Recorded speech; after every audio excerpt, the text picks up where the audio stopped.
You're listening to The KYLO Show, the podcast where we talk about how to keep your love on no matter what and why whole healthy families are going to save the world. And it starts right now.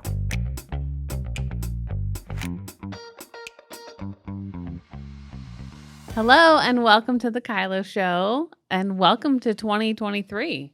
Boom. Happy New Year. Happy New Year. We made it. We're just starting this next year. Goodness sakes. Can't believe it's already here. I can't believe that we're coming up on almost 2 years of doing this. That's the other thing I was thinking about. How many episodes are we in? It's 95. 95 of these things. So that's momentum. that's a lot. And thanks everybody for listening. Seriously. To 95. A bunch of you people listen to all of them. Listen to all of them. You I mean, share we them had with some- everybody. We've been doing this long enough to have faithful listeners. Yes, you're our faithful crowd. So we appreciate that. That we do. Yeah. Well, I was sitting with somebody the other day and they were asking me about my book coming out and if I'm going to do the audio. And I said, yeah. I said, I've finally gotten over the reality that people hear my voice consistently now more than they've ever. I always thought I'd sound like a 12-year-old little girl, but if I do. Only when you're bison hunting. Only then when I have pigtails and I'm then braided. you look like a 12-year-old little girl. That's true. I have photos. But it was just pretty funny. I just then kept saying the intro to the KYLO Show. Hello and welcome to the KYLO Show. It probably sounds the same. So I need to come up with a new welcome, but I don't have anything better than. It totally works. Oh, well. Yeah. But today we're going to do a bunch of questions. Awesome. So that's really what we're jumping into for the new year is starting off with answering all your questions. I'm feeling especially good today. You are. I went racing this weekend. I am no longer the weak link on my team. I feel.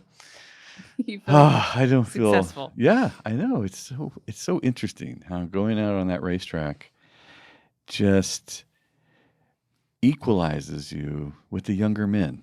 That's what I've discovered. I can be younger out on that track.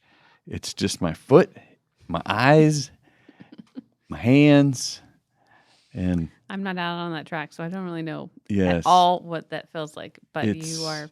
It is so much fun. You are either really excited and happy, or you are not. Last couple weeks ago, I was really bummed because I was the weak link. I was out there, hadn't raced in a couple years, and I was a little timid, and you got your courage back. Tossed my timid out the window this weekend, man. It was raining. It was crazy. It was, and then the next day the sun came out.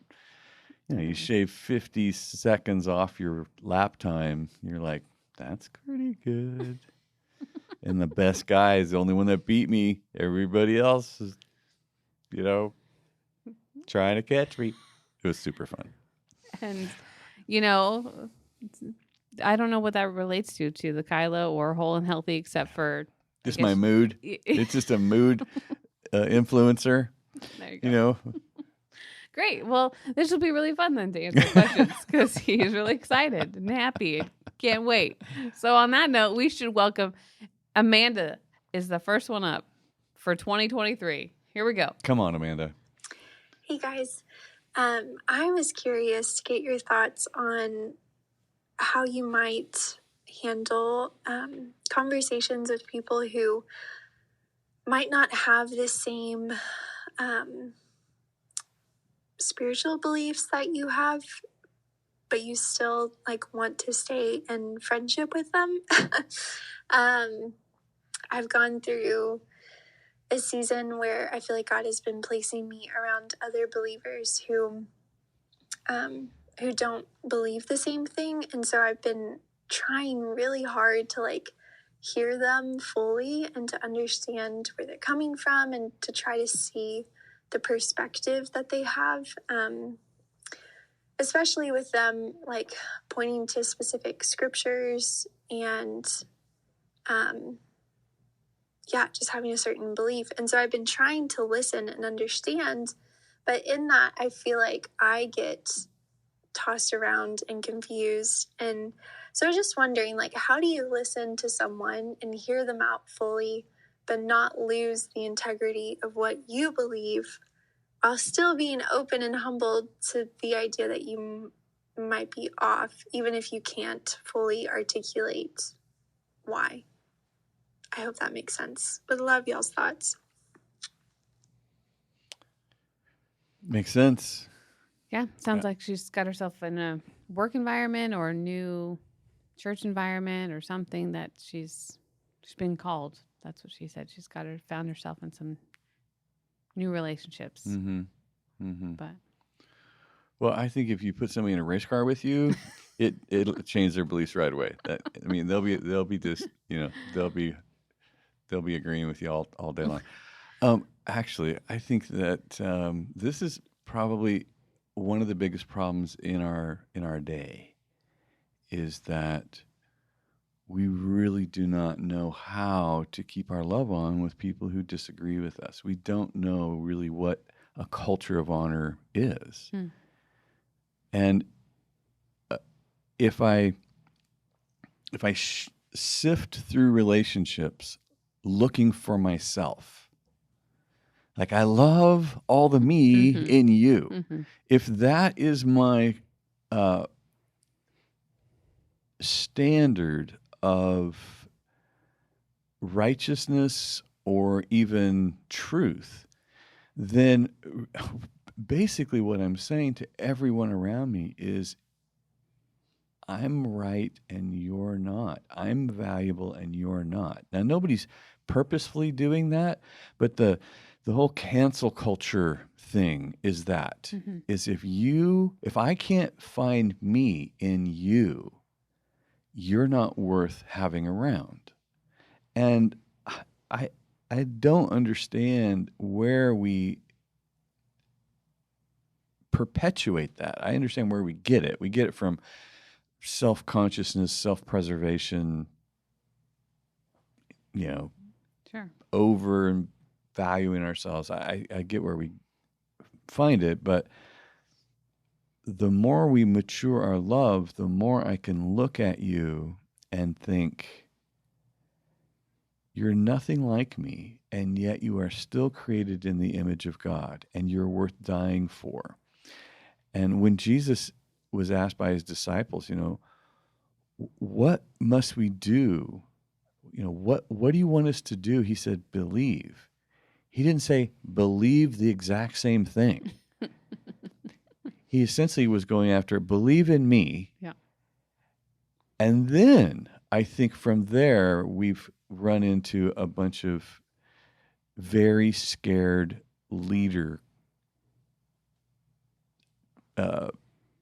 cultures that have trained people to believe like the teachers, like the leaders, or be afraid of being wrong and being rejected by this cluster of people who agree with each other. And so church culture was the first cancel culture. They would just cut your head off, if you said anything. Galileo one time says to the early Roman Catholic Church, hey, you know what? The earth is not the center. The sun is. Everything's orbiting around the sun. And they said, we don't think that. Okay, we think that the earth's the center. You better change your tone, buddy, or you're going to get kicked out of the club. Actually, we're going to cancel you, put you in prison. So, it goes way back for us. And that training gets stuck in our value system. I think, when you have children, they say things that you just shake your head. You go, what? Honey, no, you're not going to be in the NBA. You can dribble a ball, but you're not going to be in the NBA. But you know what? You go buy them a jersey. You get them lessons. You send them to camp. You do everything you can because you love them, not because you agree with them. You love them, and you'll look for ways to support them. But agreement is not going to be the basis of love, even in your marriage. I think that, her question is even a little bit, how do I maintain a relationship when they have different views and it sounds like they're probably big opinions that are coming in Mhm. to her. And she sounds like a gentle soul. She does. She Mhm. sounds very sweet. And how does she even navigating that, staying true to her beliefs? Like, Yeah. how do you anchor yourself when you feel like, I want to create a space for somebody who has a different opinion, that wants to share different spiritual beliefs, but not get distracted or become deluded by someone else's opinion? For me, I think she's got to stay tied to the an anchor, a source of where her truth comes from. Maybe it's believing the supernatural or the spiritual gifts. I mean, I don't know what the breakdown is that they don't agree with, but how does she stay anchored in that and still be respectful? Mhm. Because she doesn't sound like she wants to start a war with anybody, but she also No. wants to be a loving person that nurtures a relationship, but can still set a boundary. And interesting enough, sometimes opposition and or even persecution drives your faith deeper because it forces you to actually consider and study what it is that you do think. Because if you just stand there and argue what you know, it's probably not enough if you find somebody else that dug deeper on what they think. Yeah. So you either abandon what you brought or you go back and you sink your roots down. I went through 8 years of university and they were pounding me for 8 years. And I felt like the USS Enterprise in Klingon territory every day I went in there. And I came out clearer about what I believe to be true and why it's what I'm going to devote my life to, because I discovered all these other ways of thinking that I just listened to, considered, and went back and found, that is going to come apart soon. Yeah. That's going to have to change. But this thing that I'm standing on is a rock. Okay. I don't have to be upset. I don't have to make anybody a villain. I'm not a victim, but I was seriously contended with, and I had to grow that thing. I would just say to Amanda, I would say, hang out with the people you enjoy. Yeah. If you're not enjoying being around with these people, don't worry about them not being your hangouts, You need to find people, they don't have to agree with you about everything, but you enjoy them. That's really where your strongest friendships are going to be, is in places where you experience the most joy. And when that joy dissipates, I'm sorry to say that relationship is going to dissolve. Yeah, totally. So look for people that you enjoy, whether you agree with them or not. It's definitely your community. I mean, you want to find people that are like-minded and going where you are. So it's great.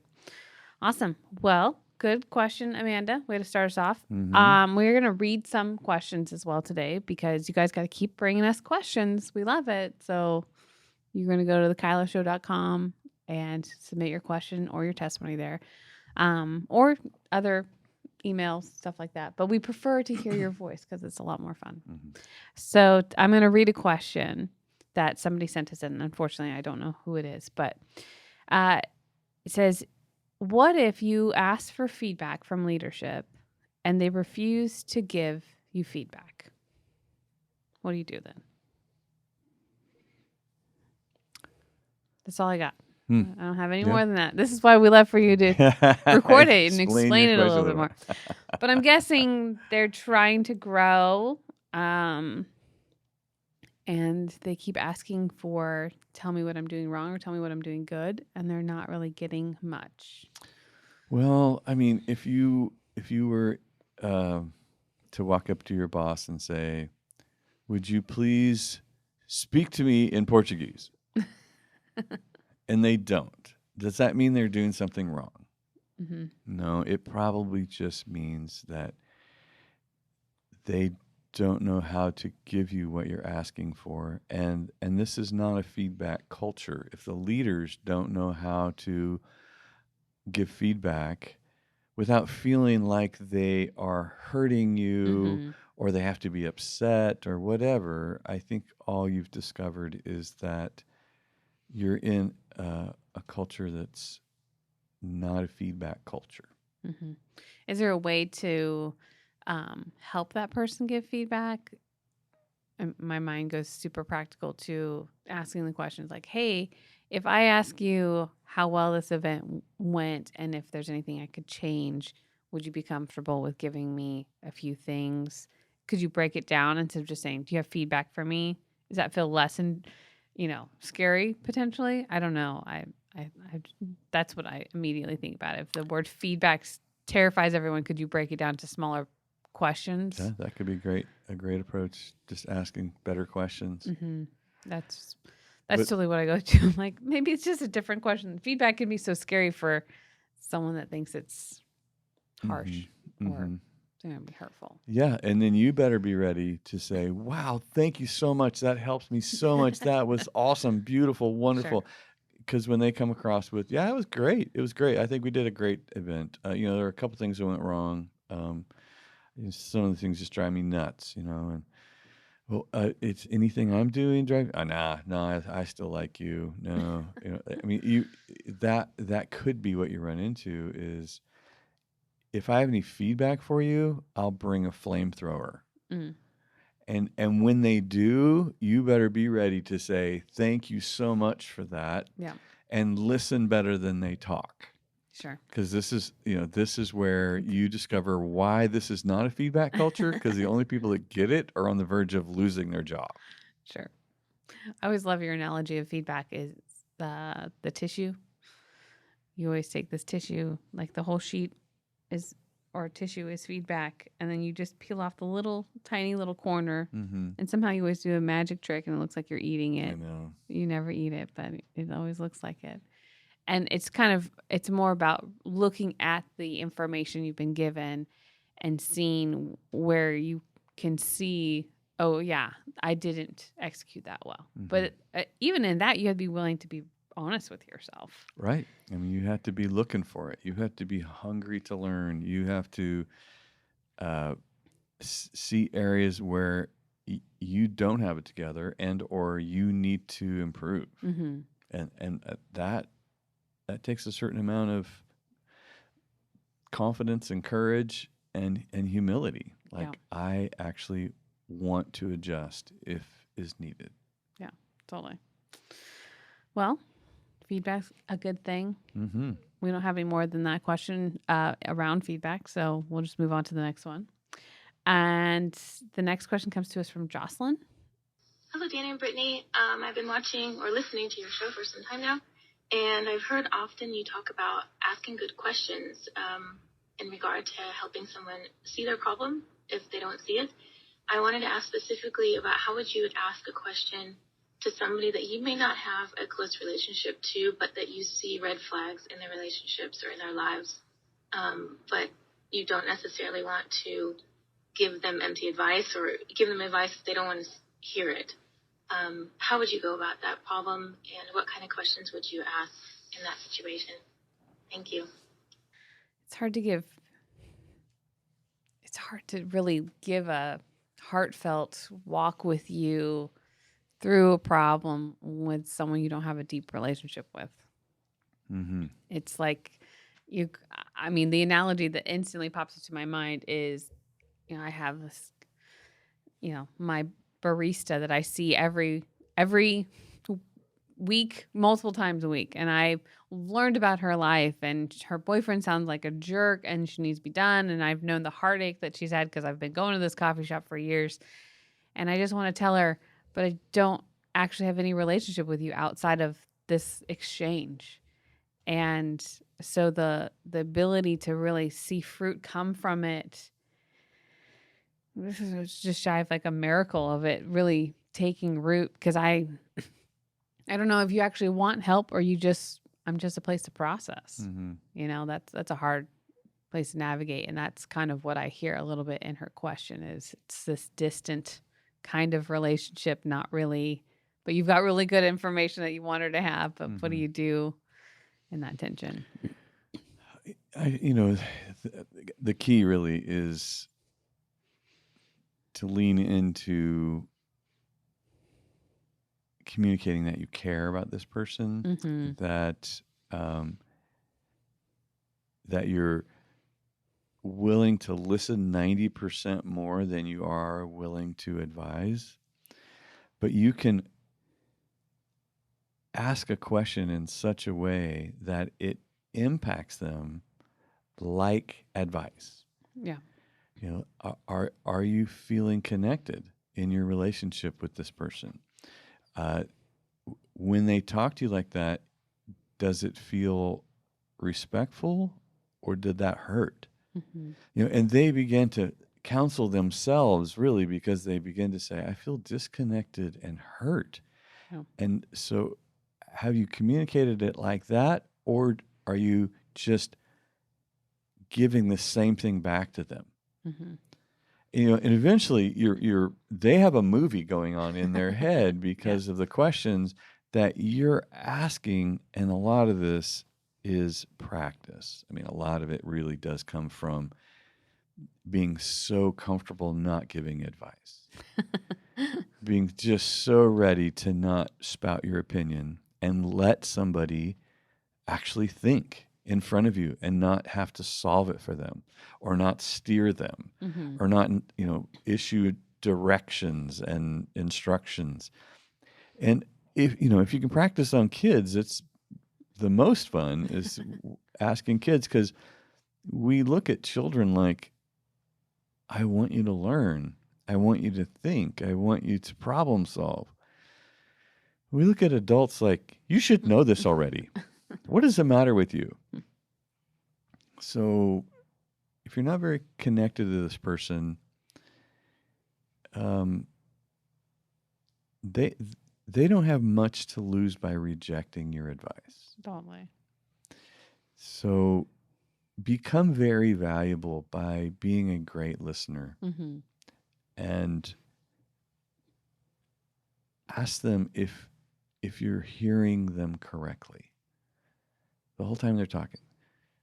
So if I understand what you're saying, is this what you're saying? Is this what you're feeling? Is this what you're needing? And they'll learn just from you listening. Yeah. I think about our KYLO evangelists. That's what we call them. And they're the people that have these relationships that are kind of what you're describing. The encounters that people are having with them they're great listeners. They ask really good questions. They seem intentional and present whenever they're around them, whether it's a restaurant or coffee shop or work. I don't know.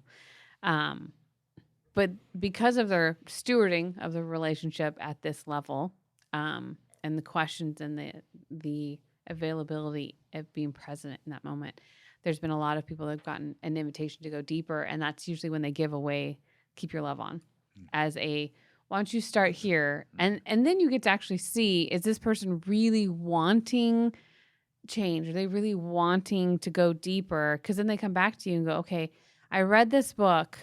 I need more. And then that opens up a different door. But I think people that are able to use the Keep Your Love On book as an extension of, let's see how hungry you are for change. But don't get your daughter-in-law a copy of Keep Your Love On for Christmas. You know, don't you dare, because that is not unless it's on her Christmas list. If it is not on there, do not send it as a message. Yeah, because don't send this to your son. You know, because you guys just had a fight and he was disrespectful to you. Don't you do it. Don't be solving people's problems that they don't have. Yeah. Because you're going to end up hurt. You're going to end up hurt and more disconnected. And that's a bummer. I mean, I think some of my favorite things in coaching sessions when it's discovery call is when I can see, they haven't read Keep Your Love On. I don't know how people get to us without reading that book still. But when it's happened, I say, before you book more sessions with me, read that book. Because I don't like to work with people that don't want to work on a problem. It's not very fun for me. No. So that is definitely all right, you go see if you're really ready and then come find me. So that's kind of what I think that Jocelyn's got to get that practice in of the waiting game of being patient and not inserting. But you if you practice that, you do come up with really, really great questions. I think it's fun a skill because everyone starts to notice that you. I tell people, ask 5 questions before you give 1 word of advice. It's good. Mm-hmm. There you go. It's a 5 and 1. 5 and 1. KYLO 5 and 1. What acronym can we put on that? No Okay, more. No, okay. All right, I have a question to read. It says, I'm curious, as a social worker, how did you approach working with service providers or individuals whom held bias, lacked trauma-informed practices, had lots of ego, or just didn't have follow-through with what they agreed to do? I find this most difficult part of my practice. Sorry. I find this the most difficult part of my practice because the stakes are high. Children, family well-being. Thank you. You've been an inspiration for over the last 15 years. So, social worker who is working with, I don't know if it's just service provider. So I don't know all the ins and outs of who they're working with, but it's quite an arrangement of people, from schools to court services to foster care, adoptive all care. of it. Yeah, it's all over the place. It's most likely, foster care.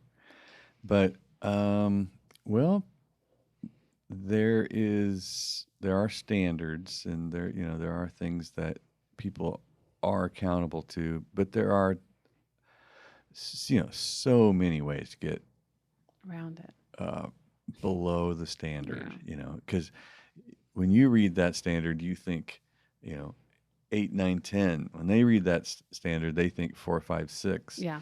And you're like, oh my gosh, what? I would never treat my child like this. Mm-hmm. And they say, well, you don't know this kid, or whatever. I've tried to do X, Y, and Z, and so there's just a difference of experience, in the home with the child, and there are different realities. Like, this social worker, no doubt, has an education, has a skill set, has experience, has possibly is a parent, and is has their own relationship and produced results. Mm-hmm. And this other person or these other people, and it may be like the executive director of an agency or something, that out one side of their mouth says, we have the highest standards, and da da da da, and then they certify people that have a body temperature. That was you just go, oh my gosh, how is this person in charge of children? Mm-hmm. And it happens. It really does. And it is very frustrating. I think I would just keep moving up the chain of command until I found someone who would activate to bring some confrontation, some requirement of adjustment, and help supervise that situation at a higher level than I can personally. Because this social worker quite likely could have, 60, 70, 80, 100 cases on her personal caseload. And hers or his. I didn't catch if it was It doesn't say so. And you cannot, that system right there, you cannot provide the level of supervision that you feel responsible to. Mm-hmm. So you end up just basically managing fires, and a whole bunch of these so if they're not screaming for help, they must be doing fine, Yeah. So there's that whole thing. But if you can, because people are wanting to do a great job out there. People are in this field to do a good job, and there are people that are not. There just are. Yeah. That's just how this goes. Any field. Yeah. There's pastors out there totally. Trying to do a really great job. Most of the ones I know trying to do a great job. There are some people out there that should not be doing this. Mm-hmm. In every profession. I would keep moving up the chain of command until you find, because if this person's like working for the county, Mm-hmm. they can keep rattling the cage until they find somebody that will respond. Mm. And that's exactly what I would do. I just kind of talk to your manager. Can I talk to your manager? Can I talk to a supervisor? I would just keep moving up the chain. And then if you can't find anybody in that agency or that organization, that service providers that will respond to you, it's probably not just you. It's probably other social workers involved with that same agency. And eventually, collectively, you get your people to talk to their people about whether or not we're moving forward on this. Mm-hmm. And then there's a whole catch-22 in there, because maybe there's only one or two providers in your area. Yeah. And now it's, you're dealing with scarcity. Mm-hmm. So what I'm hearing you say is there's a lot of things this person potentially cannot control, which is what they're looking at. Mm-hmm. But what they can control is the way in which they conduct themselves and handle themselves, and then really have large vision to keep going forward with the call that they've, had on their life to be in social work. Mm-hmm. And just as you're talking, I'm thinking, I remember a probation officer that worked in a county, and her approach to dealing with parents that were just losing it with their kids is she moved closer to them. Mm. She moved in like a friend, like a resource, and eventually like a mentor. Mm. Once these parents began to lose how intimidating her authority was. She's a probation officer, and they think they're in trouble because their kid was doing stupid stuff. The parents automatically think, I'm a failure. All of that. And the probation officer came in, and she was excellent. She was excellent, and she looked like a judge. She just I was afraid of her.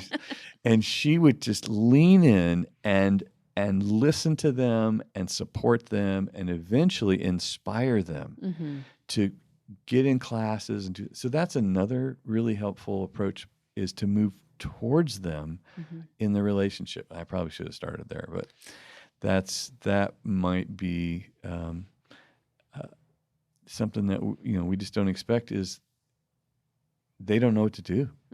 They want to do better. They don't know what to do. And if you can make a connection, you might be able to lead the horse to water, so to speak. Yeah. And maybe they are thirsty. Yeah, that's great. I love it.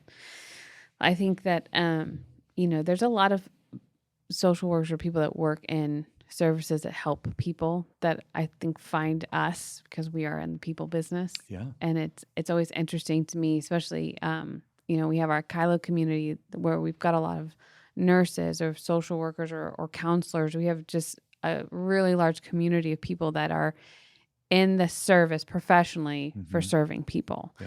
And, I don't know this person's name, but I think if you're not part of the KYLO community, it might be a really great place to just come and be refreshed and strategizing of what they're doing in their field and in different ways. Because, you're like, oh yeah, that's right. There's this probation officer. And I think it's those moments where we have people that are, have a heart, a mindset, and really a calling that they're attacking and chasing after. But if you don't have people that are thinking like you all the time, it's hard to pull from that. And I just think this person, asking this question in our KYLO community probably would have had a lot of potential help from other people that are doing that, which is really great. And I love that.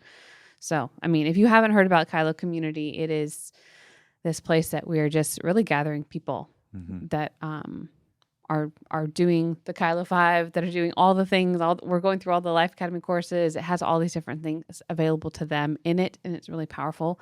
And I guess I would just invite you to be curious and check it out, which you can do at KYLOcommunity.com.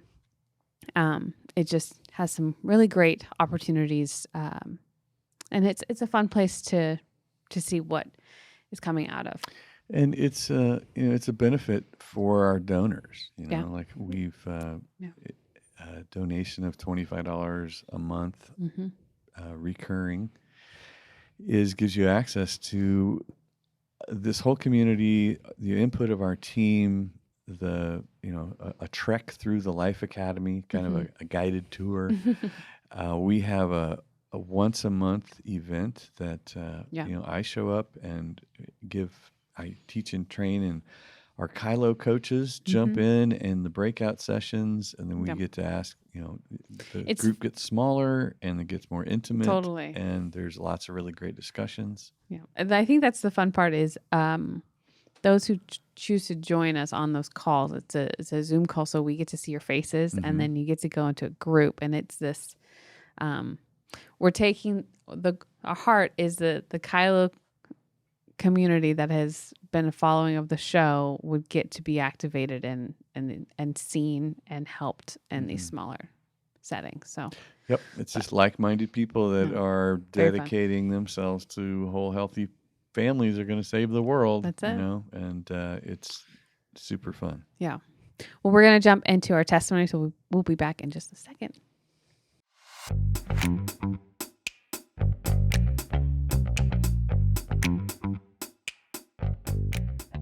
All right. Well, we're going to jump into our testimony, and today's testimony comes to us from Josh.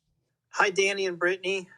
I just wanted to thank you both for the role and impact that you've had in my life, and by extension to the lives of the people in my family and my friends and my church.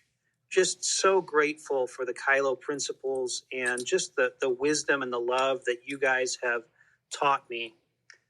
One of the biggest things I think I've learned through the KYLO principles and through the teachings is that I'm expected and actually required to show up if I want to have connection with people.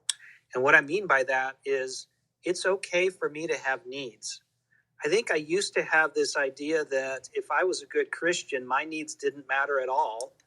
And all that mattered was meeting other people's needs. But what I realized was I was actually trying to control people by pretending I didn't have any needs. And then what would happen would be I would start getting miserable and depressed because I'd have all these needs that nobody knew about, and they didn't get to know me. I was hiding myself from them. And I just am so grateful that I learned that we both get to show up, that we're actually, if we want to have connection, we both have needs, and my needs matter. They don't matter more than other people's needs, but they don't matter less than other people's needs either. So I'm really grateful for that. I'm grateful for the KYLO show and the other podcasts that you do, for the Life Academy, the books, and just for the impact and the way that you've poured out wisdom and love on the lives of people around me. And I'm really working to take the same thing and share it with other people because I've been changed. I really want to see other people changed and just get to know these principles because I really believe that's a big piece of what heaven looks like. So thank you both so much. Josh is a good guy. Yeah. Yeah. He's a KYLO community coach. Hey, that's our very own. Mm-hmm.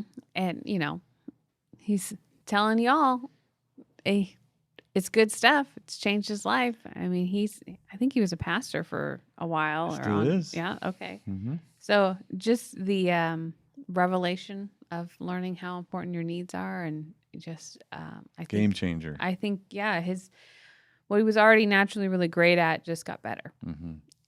I think he's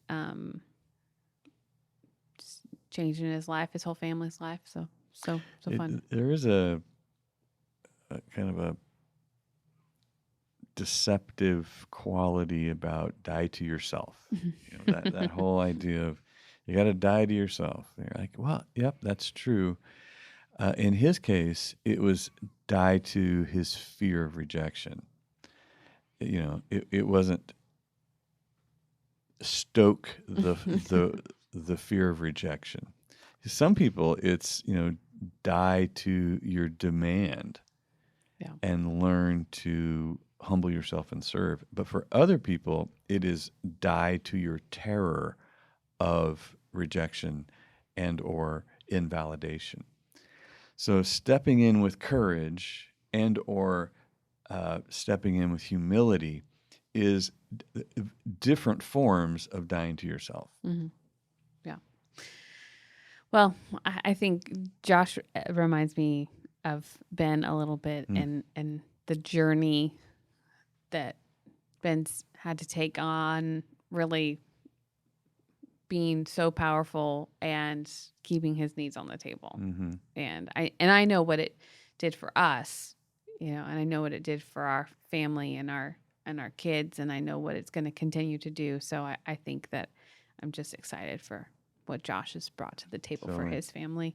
Yeah. And really all those that he helps. I think Ben and I often are talking about just literally breaking off the fruit of our life in different areas, whether it's marriage and parenting. But Josh, that's what he does. So he's able to give away something new. So great. It's true. It's super fun. It's super fun to watch people get whole and healthy. Mm-hmm. I love it. Thank you, Josh, so much for giving us a great testimony of really just continuing to grow no matter what season that you're in. And it's a fun way to start off the new year. We've answered a bunch of questions. Yep. So good stuff. As always, thank you, everybody, for joining us on the KYLO Show, and we'll see you next time. Thanks for listening. Never miss an episode of The KYLO Show by subscribing to Apple Podcasts, Spotify, or watch us on the Loving on Purpose YouTube channel. Don't forget to submit your questions and testimonies to thekyloshow.com. The KYLO Show is produced by Ali Armerding, co-produced by Ashley Beck and Anna Hill, sound engineer and edited by Taylor Silk, and show promoter Christian Zamora. Don't forget, whole healthy families gonna save the world.